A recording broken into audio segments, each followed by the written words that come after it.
Vous vous entraînez dur, mais vous voyez à peine les résultats. Eh bien, cette vidéo est faite pour vous. Je pratique la musculation et plus précisément le powerlifting depuis maintenant 5 ans. Et je dirais, un peu comme tout le monde, qu'au début de mon parcours, j'étais simplement concentré sur l'énergie que je mettais dans mes entraînements. Si je m'entraîne fort, j'aurai un maximum de résultats. Malheureusement, c'est une réflexion un peu naïve. Alors dans cette vidéo, je vais non seulement m'appuyer sur mon expérience en musculation et en powerlifting, mais aussi sur mes connaissances en biologie et en physiologie humaine, pour vous aider à identifier les 3 erreurs que vous faites très certainement si vous voulez prendre de la force, et qui vous coûtent très cher en termes de gains, et bien sûr, comment les corriger. La première erreur est sans doute la plus courante et en même temps la plus facile à corriger. Si vous voulez prendre de la force, il faut un programme pour prendre de la force. Et là vous allez me dire, mais ça coule de source, on le sait déjà, c'est un peu une banalité ce que tu nous dis. C'est vrai, néanmoins combien font un programme de force en mettant un max de volume et un max de renforcement musculaire? Et je suis pas en train de tirer sur le renforcement musculaire, loin de là, mais votre programme et vos objectifs doivent être cohérents entre eux. Je vais vous donner un exemple assez concret et un peu absurde. Si vous voulez améliorer votre développé couché, voilà, vous avez les 100 kg qui sont en vue, 140 kg, j'en sais rien, et vous mettez du développé couché à un certain niveau, disons une douzaine de séries par semaine, voilà, ce qui n'est pas excessif mais ce qui est correct, et dedans vous mettez 25 séries de traction. Alors c'est très bien si vous voulez développer votre force sur les tractions, mais dans les faits, pour le développé couché ça sert à rien. Donc en mettre autant, c'est juste vous desservir. Comme je disais, cet exemple il peut paraître absurde, mais ce que j'essaie de vous dire c'est que quand vous commencez un programme, il faut que ce programme serve totalement votre objectif.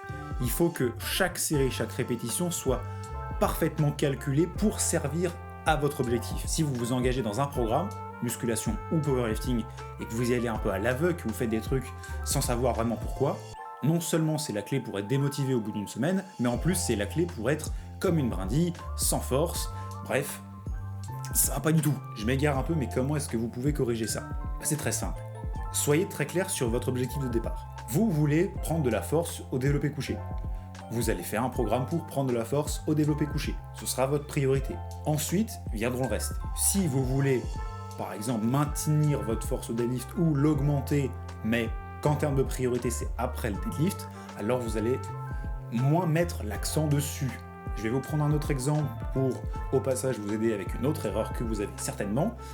Si jamais vous voulez augmenter votre force au développé couché, alors vous allez travailler la force au développé couché, avec du renforcement, certes, mais vous allez avoir beaucoup moins de stimuli hypertrophiques qu'avec un entraînement prévu pour faire grossir les pecs. En gros, identifiez votre objectif principal, ça, c'est la base. Ensuite, prenez un programme qui va servir cet objectif. Si vous avez un programme qui est incohérent par rapport à votre ou vos objectifs, ça peut pas le faire. Vous n'allez pas progresser et vous allez avoir une perte de motivation évidente. Donc évitez de vous desservir et prenez un programme cohérent. La deuxième erreur est la plus sous-cotée de toute évidence, et de très loin. Je vais parler récupération. Je sais, c'est pas glamour, mais la récupération, c'est presque plus important que l'entraînement en lui-même. Quand vous vous entraînez, votre corps subit des dégâts et il a besoin de se réparer. Ça, c'est la première chose. Mais je vais pas la détailler ici parce qu'elle va arriver avec la troisième erreur. Surtout si vous voulez entraîner la force, l'acquisition de la technique d'un mouvement se fait par l'exécution de ce mouvement, mais aussi par le repos. Je vais vous prendre un exemple, encore une fois. Si vous voulez vous entraîner au piano, vous allez travailler votre technique, vous allez travailler vos gammes, vous allez travailler vos accords, mais il faut que vous vous reposiez. Si vous faites 24-24, votre technique va se dégrader. D'ailleurs, vous l'avez peut-être remarqué sur n'importe quelle session, n'importe quel instrument sport, voilà. Sur des grosses sessions, potentiellement qu'à la fin, votre niveau commence à se dégrader. Ça c'est normal, c'est la fatigue.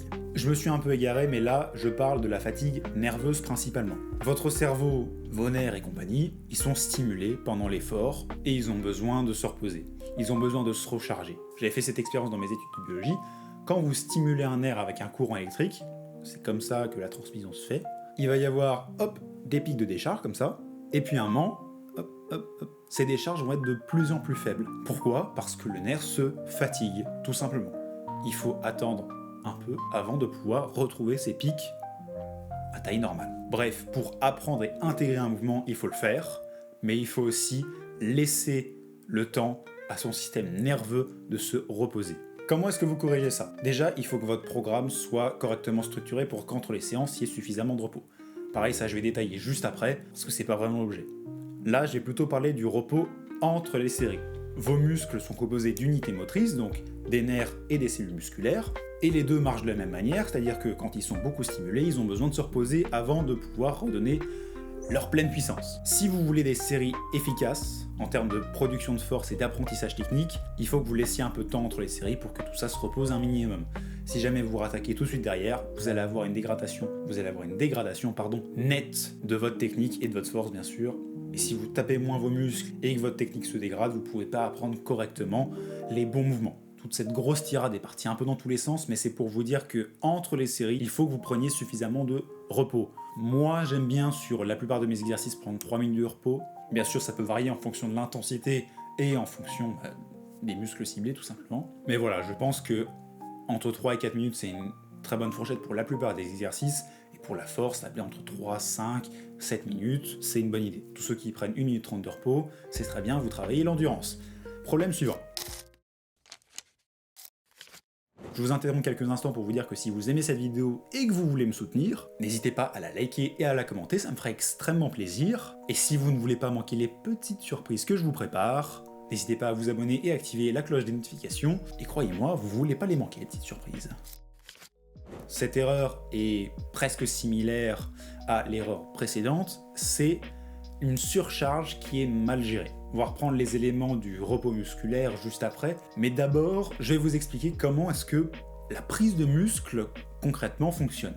Vos muscles subissent des dommages lorsqu'ils sont suffisamment exploités, on va dire. Et à la suite de ces dommages, votre corps s'adapte. Il s'adapte parce qu'il note qu'il n'est pas dans un état d'équilibre optimal, dans le sens où il n'a pas assez de muscles pour supporter tel événement, et donc il y a une adaptation qui est faite pour pouvoir répondre correctement à cet événement s'il survient à une autre période. Ça, c'est la construction musculaire. La phase de dommage se fait quand vous tabassez le développé couché, et la phase d'adaptation se passe lors de la récupération, là où vous ne faites rien. Maintenant, vous imaginez bien que ces dommages sont proportionnels à l'ampleur de l'événement qui est amené. Typiquement, si vous faites une série à l'échec sur vos biceps, il y aura beaucoup plus de dommages que si vous laissez 3 reps dans le réservoir. Ça, c'est déjà la première chose, comprendre à quel point les dommages sont présents sur un muscle. Maintenant, votre corps a besoin d'une certaine période pour pouvoir se reposer de ces dommages et pour pouvoir s'adapter. Non seulement cette période va varier en fonction des dommages qui sont impliqués, plus il y a de dommages, plus il faut de temps pour s'adapter, mais ça va dépendre aussi de plein d'autres facteurs externes. Imaginez un chantier, il y a plein de maçons qui bossent dessus, la maison,